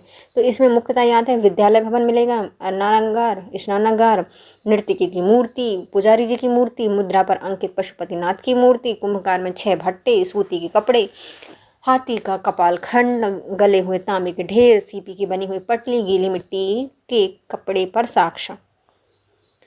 हड़प्पा सभ्यता की जो ईंटें थी उनका माप क्या था? तो इसका बहुत सिंपल सा है, 1, 2, 4, 1:2:4 का। अब ऐतिहासिक संस्कृति के महान केंद्र हड़प्पा की खोज राय बहादुर साइनी के द्वारा 1921 में की गई थी। इस सभ्यता की ईंटों के आकार की माप एक निश्चित अनुपात में थी। हड़प्पा सभ्यता की पकी हुई ईंटें एक निश्चित अनुपात 4:2:1 या 1:2:4 की थी, जो सुमेरियन सभ्यता की विभिन्न आकार प्रकार की ईंटों से अलग करती थी। डैश ने सिद्ध किया था कि हड़प्पा के लोगों में एक साथ दफनाने की पद्धति थी। तो एक क्षेत्र है जहाँ से हमें पता चलता है कि भैया लोगों को एक साथ दफनाया जाता था। तो ज़मीन में गड़े हुए मुर्दों के सिर हमेशा उत्तर दिशा की ओर होते थे, तो ये सही है। मुर्दों को दफनाते समय आमतौर पर चीज़ों का इस्तेमाल किया जाता था, तो ये भी सही है कि मतलब उनकी जो पसंदीदा चीज़ थी उनको साथ में रखा जाता था। दोनों ही सही हो जाएंगे, तो ए और बी दोनों सही हैं। जमीन में गड़े हुए मुर्दों का सिर हमेशा उत्तर दिशा की ओर दफनाते समय हमेशा होता था, और उनकी जो निजी वस्तुएं थी उनके साथ दफनाई जाती थी। यह सिद्ध करता है कि हड़प्पा के लोगों को एक साथ या एक सामान दफनाने की पद्धति थी। एक सामान्य उसमें दफनाया जाता, सबको ऐसे दफनाते थे। मोहनजोदाड़ो से प्राप्त पशुपति की मुहर पर निम्नलिखित में कौन सा पशु उत्कीर्ण नहीं है? हाथी था, गैड़ा था, बाघ था, लेकिन बैल नहीं था। मोहनजोदाड़ो से प्राप्त जो पशुपतिनाथ की मोहर है उसमें बाईं ओर गैंडा और भैंसा बैठे हैं, दाईं ओर हाथी, व्याघ और हिरण प्राप्त होते हैं, लेकिन मोहर में बैल कहीं पर भी नहीं है। मार्शल ने इसे आगशिव कहा है, पशुपति का नाथ है ये। निम्नलिखित में से किस स्थल पर बृहद स्नानागार मिला? अब भी देखा था मोहनजोदाड़ो से। बृहद स्नानागार मोहनजोदाड़ो का सर्वाधिक उल्लेखनीय स्मारक है, जो कि उत्तर दक्षिण में 54.86 मीटर और पूर्व पश्चिम तक 33 मीटर का है, 89 मीटर लंबा, 7 मीटर चौड़ा और 2.44 मीटर गहरा है। इसमें उतरने के लिए उत्तर दक्षिण की ओर सीढ़ियाँ दी गई थीं। मार्शल ने इसे तत्कालीन विश्व का एक आश्चर्यजनक निर्माण बताया। अंकित में निम्नलिखित में से युग्म सुमेलित जो दिए गए हैं, इसमें कौन से सुमेलित हैं? हड़प्पा में गोदीवाड़ा नहीं मिला, लोथल में मिला है। तो लोथल में मंदिर नुमा संरचना मिली है क्या? तो ये भी गलत है। सुतकांगड़ोर में घोड़े के अवशेष मिले हैं, ये सही हो जाएगा। और जो कब्रिस्तान एच है ये हड़प्पा में मिला है। गुजरात के कच्छ जिले में स्थित सुरकोटदा की सबसे प्रमुख उपलब्धि घोड़े की कुछ हड्डियां पाई गई हैं। यह नगर 2 दुर्गीकृत भागों में गढ़ी और आवास क्षेत्र में विभाजित था। यहाँ से पत्थरों की चिनाई वाले भवनों के साक्ष्य मिले हैं। यहाँ से कलश शवाधान का भी उदाहरण प्राप्त होता है। मोहनजोदाड़ो जिले में स्थित है। मोहनजोदाड़ो कहाँ था? तो ये था लड़काना जिले में, सिंध प्रांत पाकिस्तान में। मोहनजोदाड़ो पाकिस्तान के सिंध प्रांत के लड़काना जिले में है, दाएं तट पर है। इसकी खोज 1922 में राखलदास बनर्जी ने की थी। हड़प्पा सभ्यता का सबसे प्रसिद्ध पुरा स्थल है। यह नगर कच्ची ईंटों के चबूतरों पर स्थित है। यहाँ पर प्रमुख साक्ष्य में वस्तु निर्माण का प्राचीनतम साक्ष्य, मीनार, मोहरें, सुमेरियन गांव का साक्ष्य, चांदी की प्राचीनतम साक्ष्य और 50 बाय 27 मीटर का अन्नागार, सिंधु सभ्यता की सर्वाधिक भारी बटखरा, चांदी की मोहरों के साथ चांदी के कलश आदि शिलाजीत भी यहाँ से मिली है। कहाँ से मिली? तब मोहनजोदाड़ो से प्राप्त हुए हैं। हड़प्पा का कौन सा स्थल है जो कि भूकंप के आरंभिक साक्ष्य को दर्शाता है? तो भूकंप आया था, तो ये बताता है हमारा कालीबंगा। कालीबंगा पूरा इनका बंगला ही गिर गया था, कालीबंगा। हड़प्पाकालीन स्थल कालीबंगा से भूकंप के प्राचीनतम साक्ष्य मिलते हैं। धौलावीरा से स्नानागार और निर्माण में पत्थरों के साक्ष्य प्राप्त होते हैं। मोहनजोदाड़ो से एक सील पर 3 मुख वाले देवता पशुपतिनाथ की मूर्ति प्राप्त होती है, जिसके चारों ओर हाथी, गैंडा, चीता और भैंसा बैठे हुए हैं। सिंधु घाटी सभ्यता निम्नलिखित में से किस प्रकृति की थी? तो ये शहरी सभ्यता थी। सिंधु घाटी की सभ्यता, सिंधु घाटी सभ्यता शहरी प्रकृति की थी। यहाँ से घरों के बाहर नालियाँ, घरों में अन्नागार, स्नानागार आदि ऐसे साक्ष्य मिलते हैं, जिससे ज्ञात होता है कि ये सब सुव्यवस्थित रूप से रहते थे। हड़प्पा सभ्यता की पहली खगोलीय पर्यवेक्षणशाला निम्नलिखित में किस प्राचीन भारतीय स्थल पर पाई गई है? तो यह धौलावीरा में। पहली खगोलीय पर्यवेक्षणशाला कहाँ पर मिली है? धौलावीरा में मिली है।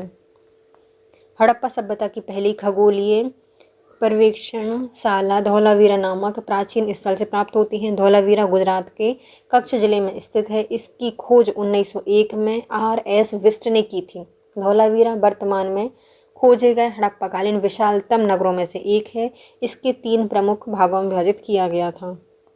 मोहनजोदाड़ो में किले और शहर में सबसे चौड़ी सड़क क्रमशः कौन सी थी?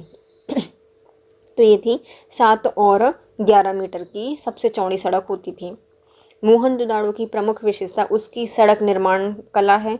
सामान्यतः सड़कें एक दूसरे को समानांतर पर काटती थीं। मुख्य सड़कों को प्रथम सड़क और राजपथ कहा जाता था। किले और शहरों की सड़कें क्रमशः 7 से 11 मीटर चौड़ी होती थीं। मोहनजोदाड़ो की सहायक सड़कें थीं, जिससे चौराहे पर मुख्य सड़कों से मिलती थी। इसे पुरातत्ववेत्ताओं ने ऑक्सफोर्ड सर्कस कहा है। हड़प्पा में निम्नलिखित में से किसकी जानकारी नहीं मिलती है? तो ढोलकी की मिलती है, कुआं मिलता है, कुएं में पर पुल्ली भी मिलती है, लेकिन नहर की इसमें कोई भी व्यवस्था नहीं मिलती। बांध भी मिलते हैं लेकिन नहर नहीं है। हड़प्पा सभ्यता में नहर का साक्ष्य नहीं मिलता है। सिंध नदी पर बांध का निर्माण का साक्ष्य है। घरों में कुएं का साक्ष्य भी प्राप्त होता है। किस हड़प्पा कालीन स्थल पर जहाजी माल घाट है? तो जहाजी माल घाट मतलब गोदीवाड़ा, लोथल में स्थित है। लोथल समुद्र तट पर स्थित पश्चिमी एशिया से व्यापार का प्रमुख बंदरगाह था। कालीबंगा से बेलनाकार मोहरें, हल्के निशान, हवन कुंड, ईंट से निर्मित चबूतरे आदि प्रमुख साक्ष्य प्राप्त होते हैं। हड़प्पा कालीन नगर में से किस स्थान पर हल से जोता हुआ खेत मिला है? तो कालीबंगा से मिला है। कालीबंगा वर्तमान में राजस्थान के गंगानगर जिले में स्थित है, जिसकी खोज 1952 में ए घोष के द्वारा की गई थी। अमलानंद घोष ने की थी। प्राग सैंधव संस्कृति के सबसे महत्वपूर्ण उपलब्धि जुते हुए खेत माने जाते हैं। हड़प्पा कालीन नगरों के विषय में निम्नलिखित कथनों पर विचार कीजिए। यह सभी नगर सिंधु नदी के किनारे स्थित थे। तो पहला क्या हो जाएगा? सभी तो नहीं थे, बहुत अलग अलग भी थे, कुछ दक्षिण में भी थे, तो पहला गलत हो जाएगा। लोथल नगर में एक बंदरगाह है, तो ये सही है, सब दूसरा सही है। हड़प्पा कालीन नगरों में सभी नगर सिंधु नदी के तट पर नहीं थे। अरब सागर के तट पर विकसित बंदरगाह में सुतकांगेडोर, बालाकोट और अलाहदीनो और लोथल प्रमुख बंदरगाह थे, जो कि लोथल बंदरगाह के साक्ष्य मिलते हैं लोथल में भी। नीचे दिए गए कथन और कारण बताने हैं। कथन क्या कह रहा है? अब इस संदर्भ में काफ़ी कम संदेह है कि सिंधु घाटी सभ्यता के कतिपय पहलू द्वितीय और प्रथम सहस्त्राब्दी की संस्कृति इसमें मिलते हैं। तो पहला सही है कि हाँ भाई देखा हमने मिलने हैं। दूसरा, सिंधु घाटी सभ्यता एवं वैदिक संस्कृति के प्राचीन प्रारंभिक हेती सभ्यता के अस्तित्व को अब नहीं माना जाता। तो ये भी सही है, लेकिन ये सही इसकी व्याख्या नहीं कर रहा है। सिंधु घाटी सभ्यता और वैदिक संस्कृति के बीच में प्रारंभिक हेती सभ्यता के अस्तित्व को अब नहीं माना जाता, सही है। मानवता की जगह वह पहली गाथा जन्मी जब यह क्षेत्र सभ्यताओं की उर्वर भूमि रहा। प्राचीनतम आर्य सभ्यता मिस्री, सुमेरी, असीरी, हिब्रू, हेती, यूनानी सभ्यताएं भूमध्य सागर के चारों ओर फैली हुई थी। इससे इसका तालमेल बना हुआ है। सिंधु घाटी सभ्यता का प्रभाव हेती सभ्यता पर दिखता है। शुरू में इन सभ्यताओं की संस्कृति, भाषा आदि के अवशेष और मेल जोल मिलता था, लेकिन बाद में अस्तित्व में हेती सभ्यता का अस्तित्व सिंधु घाटी सभ्यता या वैदिक संस्कृति के बीच नहीं पाया गया। उस स्थान की पहचान कीजिए जहां घोड़ा होने के प्रमाण नहीं मिले हैं। ओके, बुर्जहुम में नहीं मिले हैं, घोड़ा होने के साक्ष्य बुर्जहुम में नहीं मिले हैं, बल्कि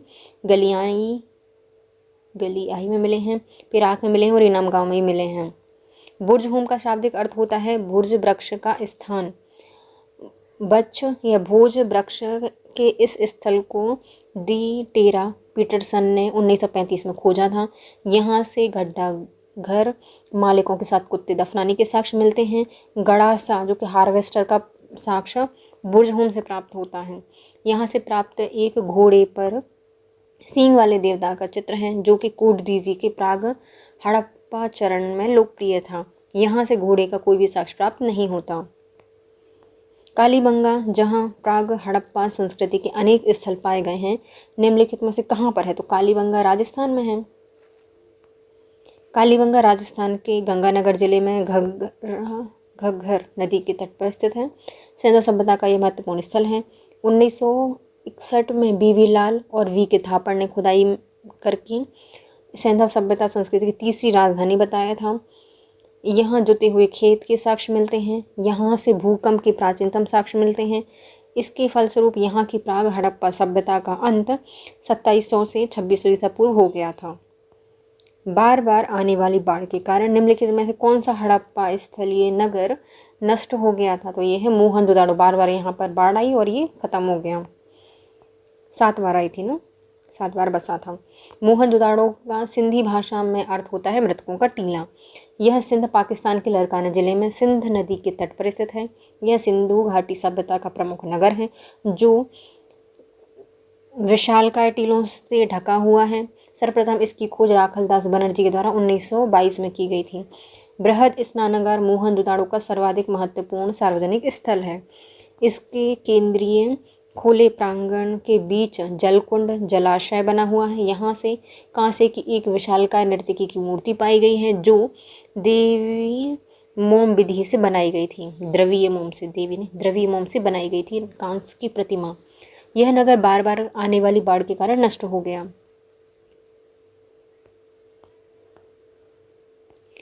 हड़प्पा निम्नतम प्रथम चरण का जमाव किस संस्कृति से संबंधित है? जो धौलावीरा का निम्नतम प्रथम चरण था, यह प्राग हड़प्पा ग्रामीण संस्कृति से आता है। प्राग हड़प्पा ग्रामीण संस्कृति का है। धौलावीरा गुजरात के कच्छ जिले के भचाऊ तालुका में स्थित है। इसकी खोज 1967 से 68 में जेपी जोशी ने की थी। 1990 से 1951 में आर.एस. विस्ट के द्वारा बड़े पैमाने पर इसका उत्खनन कार्य किया गया। धौलावीरा के निम्नतम प्रथम चरण की समय अवधि 2650 से 2500 ईसा पूर्व तक की मानी जाती है। इस चरण में यहाँ पर प्राग हड़प्पा संस्कृति के साक्ष्य प्राप्त होते हैं। किस पुरा स्थल के दुर्ग से 7 अग्निकुंड प्राप्त हुए हैं? तो ये मिले हैं कालीबंगा से। 7 अग्निकुंड कालीबंगा से मिले हैं। कालीबंगा से 7 अग्निकुंड के साक्ष्य मिले हैं जो कि वर्तमान में हनुमानगढ़ राजस्थान में स्थित है। निम्नलिखित में से किस हड़प्पा स्थलीय नगर से ऊंट की अस्थियां प्राप्त होती हैं? तो यह कालीबंगा से ऊंट की अस्थियां प्राप्त हुई हैं। कालीबंगा राजस्थान के गंगानगर जिले में स्थित है। इस स्थल की खोज 1953 में अमलानंद घोष ने की थी और खुदाई बीबी लाल और थापड़ के द्वारा की गई। यहाँ से प्रमुख रूप से जुते हुए खेत, युगल समाधान, ऊंट की हड्डियाँ, अस्थियाँ मतलब अग्निकुंड, अंत्येष्टि संस्कार की 3 विधियां जिसमें पूर्ण समाधिकरण, आंशिक समाधिकरण और दाह संस्कार के साक्ष्य मिले हैं। यहाँ से मकान कच्ची ईंटों के बने हुए थे। नगर टीले से अलंकृत ईंटों का प्रयोग के प्रमाण मिले हैं। यहाँ से भूकंप के सबसे प्राचीनतम साक्ष्य प्राप्त होते हैं। हड़प्पा सभ्यता में निम्नलिखित में से किस नगर में चिनाई के कार्य में तक्षित प्रस्तर का प्रयोग कच्ची ईंटों के साथ किया गया है? तो यह है धौलावीरा। चिनाई के कार्य के साथ तक्षित प्रस्तर का प्रयोग कच्ची ईंटों के साथ किया गया है धौलावीरा में। गुजरात के कच्छ जिले के भचाऊ तालुका में स्थित धौलावीरा आज एक साधारण गांव है जिसकी खुदाई 1990 से 1951 में हुई थी। आर.एस. विस्ट ने की थी। इस नगर में चिनाई के कार्य में तक्षित प्रस्तर का प्रयोग कच्ची ईंटों के साथ किया गया है। धौलावीरा भारत का एक खोजा गया सबसे दूसरा विशालतम नगर है। पहला राखीगढ़ी हरियाणा में स्थित है। निम्नलिखित में से किस पुरातत्व स्थल से हड़प्पा संस्कृति के लोगों की जल संसाधन व्यवस्था के बारे में जागरूक तकनीक कौशल का प्रमाण मिलता है? 2 जगह से मिलेगा और वो है धौलावीरा और मोहनजोदाड़ो से। धौलावीरा में तो पता ही है उन्होंने जल संचयन किया था और वाटर प्रूफ वाले बनाई थी जगह, और मोहनजोदाड़ो में स्नानागार है, तो दोनों जगह से मिलते हैं। धौलावीरा और मोहनजोदाड़ो से हड़प्पा संस्कृति के लोगों का जल संसाधन व्यवस्था के लिए जागरूकता तकनीक कौशल का प्रमाण मिलता है। धौलावीरा गुजरात के कच्छ जिले के भचाऊ तालुका के भासर और मानहर नदी के मध्य अवस्थित है। इसकी खोज जगपति जोशी के द्वारा 1967 से 1968 में की गई थी, लेकिन इसका विस्तृत उत्खनन रावेंद्र सिंह विस्ट आर.सी.एस. विस्ट के द्वारा 1990 में किया गया, जहां 16 विभिन्न प्रकार के जलाशय मिले हैं जो एक अनूठी जल संचरण या संग्रहण व्यवस्था थी। मोहनजोदाड़ो में एक विशाल स्नानागार के अतिरिक्त 700 कुएं मिले हैं जहां की बेजोड़ पानी निकासी, कुएं, कुंड आदि की व्यवस्था देखकर कहा जा सकता है कि सेंथाव निकासी जल संसाधन व्यवस्था के मामलों में अत्यंत जागरूक थी। निम्नलिखित में कौन सा हड़प्पा सभ्यता का स्थल बलूचिस्तान में है? बलूचिस्तान में स्थित है हमारा कौन सा डावरकोट और तुतकांगेडोर और सोतकोह, ये तीनों ही कहाँ पर स्थित हैं? बलूचिस्तान में स्थित हैं।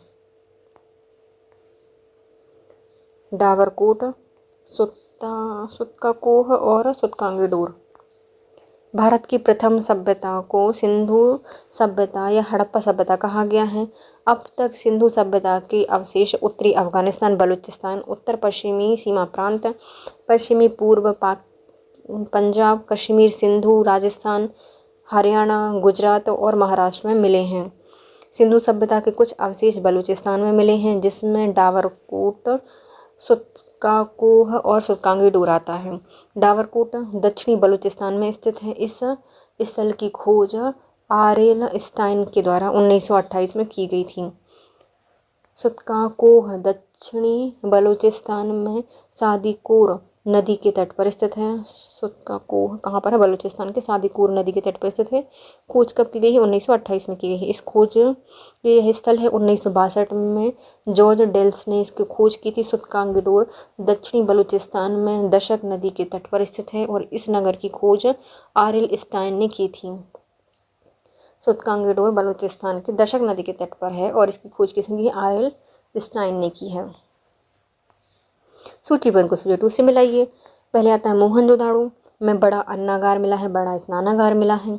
लोथल में एक वो मिला है गोदीवाड़ा, ईंटों से बनी हुई गोदीवाड़ा मिला है।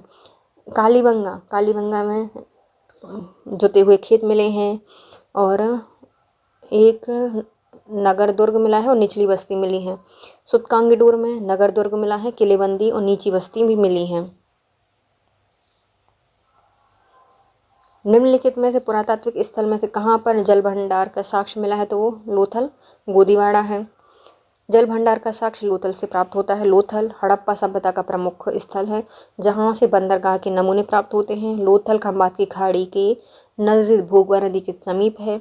लोथल से प्राप्त गोदीवाड़ा के साक्ष्य पूर्व विकसित बंदरगाह होने की सूचना देते हैं। सिंधु लोगों को किस खेल की जानकारी थी? जो सिंधु घाटी के लोग थे वो क्या खेलते थे? पांसे के खेलते थे। सिंधु घाटी के लोगों को पांसे खेलने की जानकारी थी। सिंधु घाटी के लोग मनोरंजन के लिए पांसे खेलते थे, नृत्य करते थे, शिकार करते थे, पशुओं की लड़ाई आदि के प्रमुख साधन भी थे। धार्मिक उत्सव समारोह भी समय समय पर धूमधाम से मनाए जाते थे। निम्नलिखित में कौन सा स्थल है जो कि परिपक्व हड़प्पाई स्थल से समृद्ध नहीं है? तो धौलावीरा है, सुरकांडूर है और लखमीरबाला है। लेकिन सरायखोला एक परिपक्व हड़प्पाई स्थल नहीं है। सरायखोला प्राग हड़प्पाई स्थल है। यह आधुनिक तक्षशिला पंजाब प्रांत पाकिस्तान में स्थित है। आमरी, नाल, कुल्ली, मेहरगढ़, कोटदीजी, किलीगिल, मोहम्मद आदि प्रयाग सैंधव स्थल हैं। धौलावीरा, लाखगीरवाला, सुत्कांगीडोर हड़प्पा कालीन स्थल हैं। धौलावीरा सिंधु घाटी का भारत में खोजा गया सबसे बड़ा स्थल है। सुत्कांगीडोर से घोड़े के साक्ष्य मिलते हैं। लिपस्टिक का साक्ष्य भी मिलता है। गुजरात में स्थित है सुरकोटदा। हड़प्पा सभ्यता की वह कौन सा विशेषता है जो कि समकालीन अन्य सभ्यताओं से ज्ञात नहीं होती? सिंधु घाटी सभ्यता में सूती वस्त्र मिले हैं जो कि और कहीं नहीं मिले हैं हड़प्पा के अलावा।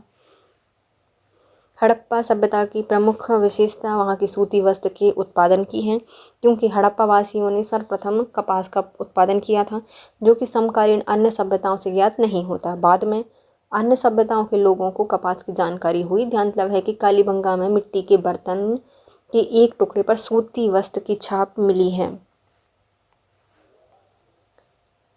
किस ने सर्वप्रथम भारत में आर्यों के आक्रमण का सिद्धांत प्रतिपादित किया था? तो ये हैं आर.पी. चंद के द्वारा। आर.पी. चंद ने बोला था कि चंद आर आए और सबको मार पीट के भग गए या बस गए, भगा दिया।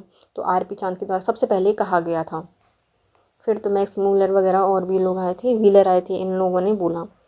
सर्वप्रथम भारत में आर्यों के आक्रमण का जो सिद्धांत है उसका प्रतिपादन आर.पी. चांद के द्वारा किया गया था। चांद ने इस बात की मत का समर्थन किया था कि आगे चलकर मार्टिमर व्हीलर ने भी यही समर्थन किया। सिंधु सभ्यता के पतन का एक कारण आर्यों के आक्रमण को भी माना जाता है। नीचे दी गई भौगोलिक स्थिति में उसको सम्मिलित करना है। सूची 1 को सूची 2 से मिलानी है। ओके, पहले आता है हमारा मेलुहा। मेलुहा मतलब जो सिंध वाला क्षेत्र है इसको कहा गया है मेलुहा। कई पुस्तकों में नहीं, कई ग्रंथों में, मेसोपोटामिया में भी कुछ में से मिलते हैं जिसमें सिंधु क्षेत्र को मेलुहा कहा गया है। दिलमून, दिलमून मतलब बहरीन। दिल शांत हो जाएगा, मतलब बहरा हो जाएगा, दिलमून। मक्कान, मक्कान मतलब मकराना, तट क्षेत्र आ जाएगा। और कुरगांव, ये हो जाएगा मध्य एशिया। मेलुहा सिंध क्षेत्र को कहा गया है। दिलमून मतलब बहरीन। मकरान मतलब मकान, मकान या मकरान वाला तट। कुरगांव मध्य एशिया वाला क्षेत्र। सूची 1 को सूची 2 से मिलाइए। जाली प्रकार का उत्खनन पद्धति कहाँ पर की गई है? जाली प्रकार की जो उत्खनन पद्धति है उसको लागू किया गया था REM व्हीलर के द्वारा। व्हील चलते तो कैसे जाली जैसे पैटर्न बन जाता है वैसे। स्तर विन्यास का सिद्धांत, जो स्तरीय विन्यास है वो दिया गया है किनके द्वारा? थॉमस जेफरसन के द्वारा। जेफरसन के द्वारा दिया गया है स्तर विन्यास का। एक एक हटाते जाओ, इसको फरफराते जाओ, जेफर। फिर रेडियो कार्बन तिथि क्रम पद्धति को लागू किया है किसके द्वारा? ये FW लीवी के द्वारा किया गया। तो एक डिब्बे में रेडियो कार्बन पदार्थ रखो और करो उत्खनन। तो रेडियो कार्बन तिथि क्रम की जो पद्धति है वह FW लीवी के द्वारा किया गया है। और त्रिआयामी मापन पद्धति प्रयोग की गई है प्रिंट रिवर्स के द्वारा की गई है त्रिआयामी मापन पद्धति। विद्वान REM व्हीलर महोदय ने हड़प्पा सभ्यता की खोज के लिए जाली प्रकार की उत्खनन पद्धति को अपनाए जाने का सुझाव दिया था, जबकि स्तर विन्यास का सिद्धांत थॉमस जेफरसन ने दिया था। रेडियो कार्बन तिथि क्रम पद्धति को FW लीवी ने समझाया था। और प्रिंट रिवर्स में त्रिआयाम मापन पद्धति के द्वारा हड़प्पाई साक्ष्य को मापने का प्रयास किया गया है। इसके साथ हमारे 100 क्वेश्चंस कंप्लीट होते हैं। कितने क्वेश्चंस कंप्लीट कर लिए हमने? 100। इसमें 200 समथिंग क्वेश्चंस दिए गए हैं, जिसके जो बचे हुए क्वेश्चंस हैं वो हम नेक्स्ट वीडियो में कंप्लीट करेंगे। यदि वीडियो यूज़फुल लगा है